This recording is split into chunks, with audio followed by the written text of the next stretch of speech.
आशान्वित, आशान्वित और सुरक्षित महसूस करते हैं, जिनके मार्गदर्शन में भारत, भारतीयता और भारत के लोगों का सम्मान आज विश्व पटल पर शिखर पर है। ऑपरेशन सिंदूर जैसे सफल आयोजन के बाद जहां दुश्मन को करारी मात दी और युद्ध नहीं बुद्ध के मार्ग और विकास के मार्ग पर देश को आगे ले चलने का संकल्प लेते हुए हमारे उन महापुरुषों ने, दीनदयाल जी और श्यामा प्रसाद मुखर्जी ने, जिन्होंने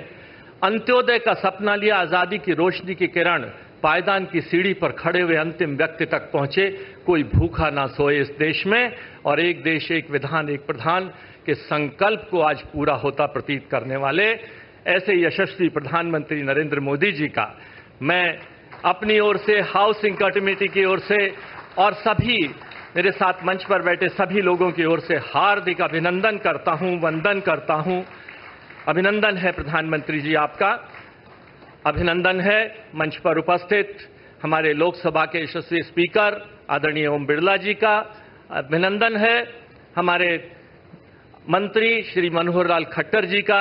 जो हमारे सभी घरों के हाउसिंग कमेटी के, हम तो कहते हैं स्टॉकिस्ट वो हैं, हम तो डीलर हैं, मकान बांटने वाले, बाकी असली मालिक उसके वही हैं।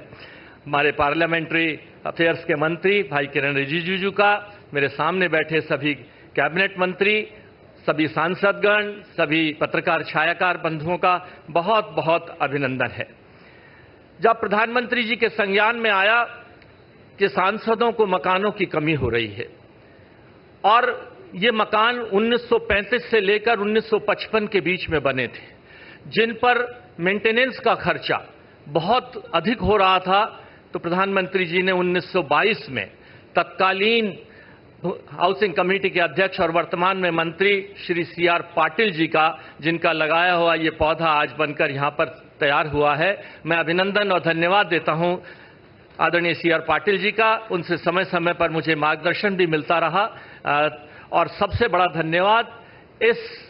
हाउस कमेटी के सभी लोग जो अक्रॉस द पार्टी लाइन इसके सदस्य। यही भारत की लोकतंत्र की गरिमा है, यही भारत की लोकतंत्र की खूबसूरती है। सबने मिलकर एक ऐसा अनूठा सहयोग किया कि ये प्रोजेक्ट जो 23 में शुरू हुआ और 31 अगस्त 2025 को बनकर तैयार होना था, वह आज समय से पूरा हो रहा है। और जनरली प्रोजेक्ट्स ओवररन करते हैं, ये अपने प्रोजेक्ट 646 करोड़ का ये प्रोजेक्ट था, 590 करोड़ रुपए में पूरा होकर लगभग 50 करोड़ की बचत भी हुई है। मैं सभी दायी संस्थाओं का, सीपीडब्ल्यूडी का, सैम इंडिया का, MTNL, NDMC, fire service, police service, सभी का बहुत बहुत धन्यवाद देता हूं, जिनके कारण ये प्रोजेक्ट समय पर पूरा हो चुका है। पहली बार जब प्रधानमंत्री जी से मार्गदर्शन लिया गया कि सांसदों को सामान्यतः मकान दिए जाते थे, उसके बाद वो सोफा इतने बजट का, इतने की चादर, इतने की अलमारी, इतने के, ये पहली बार ये आदेश मिला कि ये जो फ्लैट बने हैं 7 कमरे और 2 हमारे सहायकों के कक्ष बने हैं, यानी 9 कमरों का ये फ्लैट है, 2 सहायक कक्ष, 5 कमरे फैमिली के लिए, 2 गेस्ट बेडरूम के लिए, पीए के ऑफिस के लिए और एमपी के ऑफिस के लिए। इस तरह का ये पहली बार का एक अनूठा इतना ऊंचा प्रोजेक्ट आज अभी जब प्रधानमंत्री जी ने उनसे पूछा,